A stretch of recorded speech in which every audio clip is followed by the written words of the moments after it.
Good morning, and thank you for tuning into the Andrew Tate Show, brought to you by the GSMC Sports Network. We've got a great show for you guys today. We're going to be covering the UCONN versus Purdue game that happened last night. We're also going to be talking a little bit about WrestleMania and diving into Cody Rhodes and Roman Reigns. We're also going to be talking about John Calipari's move to Arkansas, and then make sure you guys stick around for later in the show when we will be diving into our Keeping the Faith Feel Good Story segment. Keeping the face. Okay. Yeah. Faith, excuse me. Before we start, though, I'd like to ask you guys like and follow the show. Also, we get a number of questions from viewers that come in during the show, so to ensure that your question gets read on the air, I ask that you use the tips and donation link with your question. That link is gsmcpodcast.net. This just puts your question at the top of the list so that I can see it, and it just also really helps the show. So, excuse me, sorry, it's the day after Monday. It's called Keeping the Face. I like it. Faith. Because Faith. Everyone gets to see beautiful face. Aww. So it's keeping the face. I like it. I think it's my first official compliment to you. Thank you.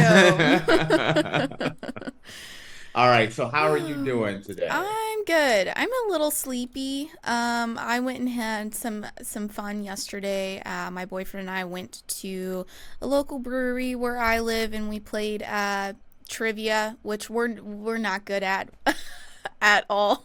But it was a fun night. Yeah. You know, I am like really good at worthless information. I have a ton of it.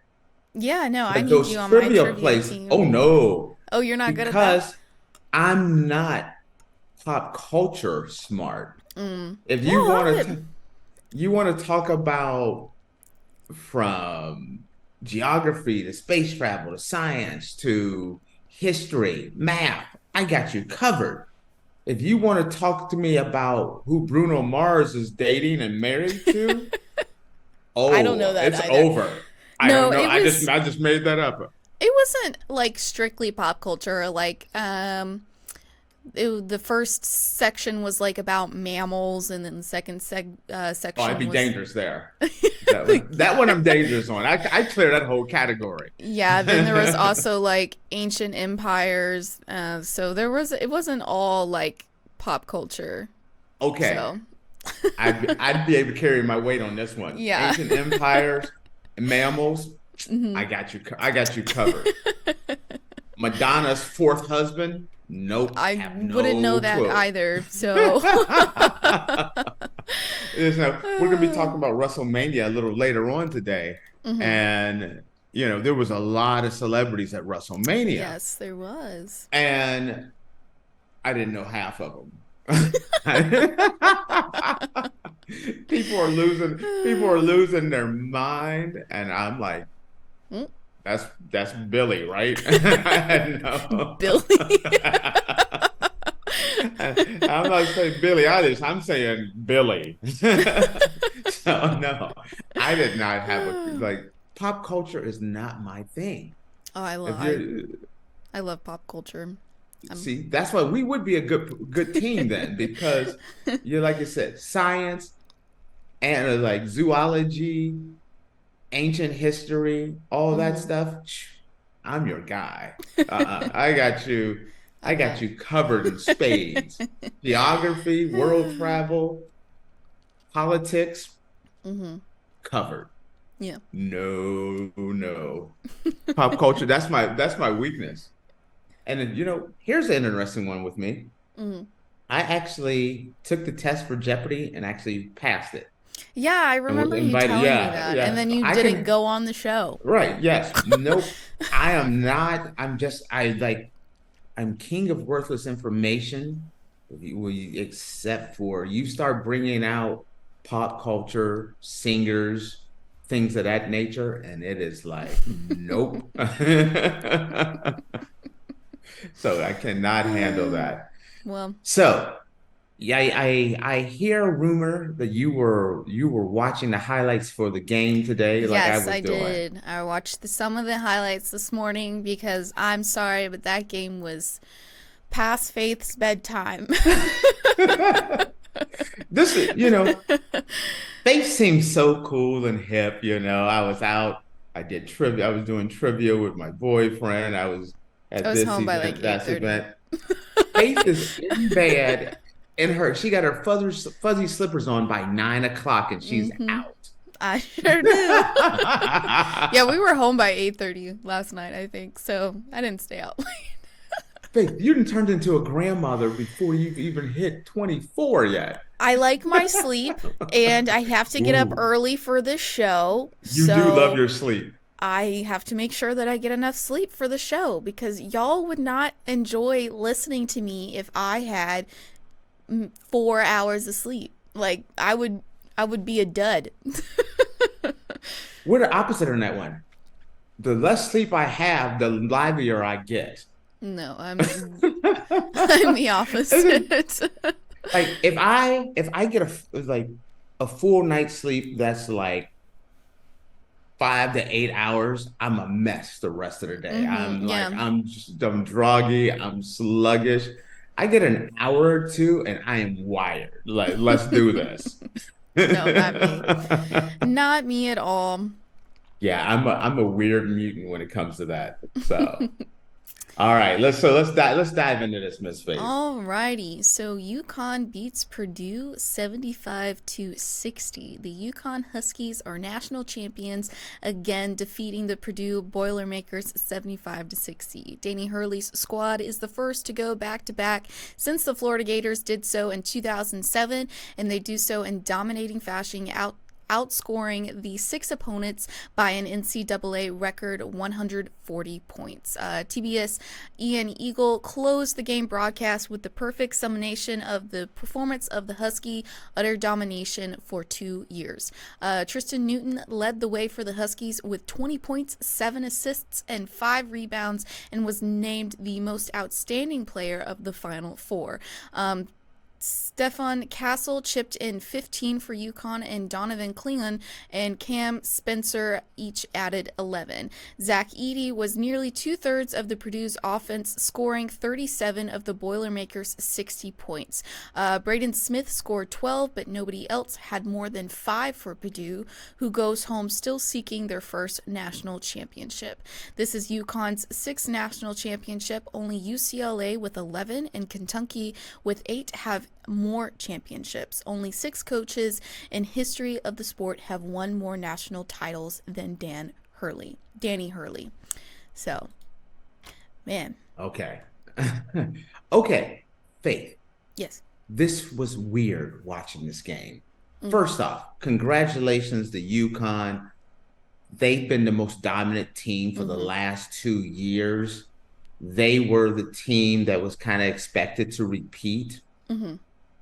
But the reason why it was weird, it was like I was watching the game, the women's game, just change. It was like Iowa versus South Carolina part 2. Basically, It was exactly the same thing, where Zach Edey was the big superstar. And for Purdue. Which And rightfully so. That dude's 7'4". God, he can just tip it into the basket. I don't know how tall he is, but yeah. It was like, okay, we're going to let Zach Edey get his. He got 37 points, 10 rebounds. It was like, you do you. Yeah. But we're going to do everything else perfectly. Defense. Do you understand? They shut the entire Purdue team down. Smith had 12 points. It ends there. Zach Edey had 37. Brendan Smith had 12, and it was cancel Christmas on everyone else. After that, the third highest scoring player on the team had 5 points. Yeah. Another player had 4.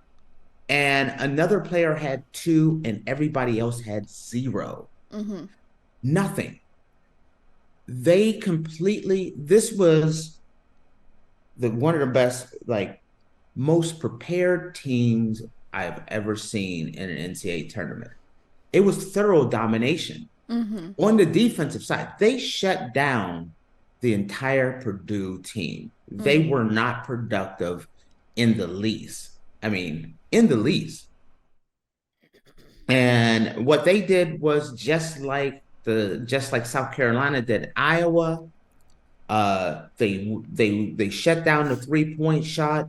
They Mm-hmm. wouldn't. Everybody else, they were gonna let Zach Edey get his points, but no one else was gonna get their points. No one else was gonna go off that day. Mm-hmm. They shut everyone else down, and then just controlled the game. And then the nice thing is they kind of spread the points around. Newton had 20, but Castle had 15. Spencer had 11. Another guy had 11. Another guy had 9. It wasn't just one guy, it was a full team effort. Mm-hmm. And that's the thing that was so impressive. And it reminded me a lot of South Carolina when they were playing Iowa. Mm-hmm. Iowa had that one star. Yep. And if that one star couldn't get off, the rest of the guys were shut down. Mm-hmm. And then what they did was UConn took him into deep waters. And then when Edey started to get tired, he started to slow down. And then they put their boot on his neck and like kind of closed them out. UConn has done I mean, this is one of the most dominating college basketball teams maybe ever. UConn now 6-0 in national championships games. That's huge. Mm-hmm. First team to repeat since Florida did since in 2006, 2007. Mm-hmm. Dan Hurley, I have things I wrote down. Dan Hurley, fourth coach to win multiple titles in the first 6 years. That's huge. He's adjusted to this new NCAA. And this is a new era of NCAA where you got to be a deep team, a well-coached team, have a more mature team. There's not a lot of one and dones in there. One thing I will say, let me repeat this and then I'm gonna go back to this one. Third team to repeat since 1985.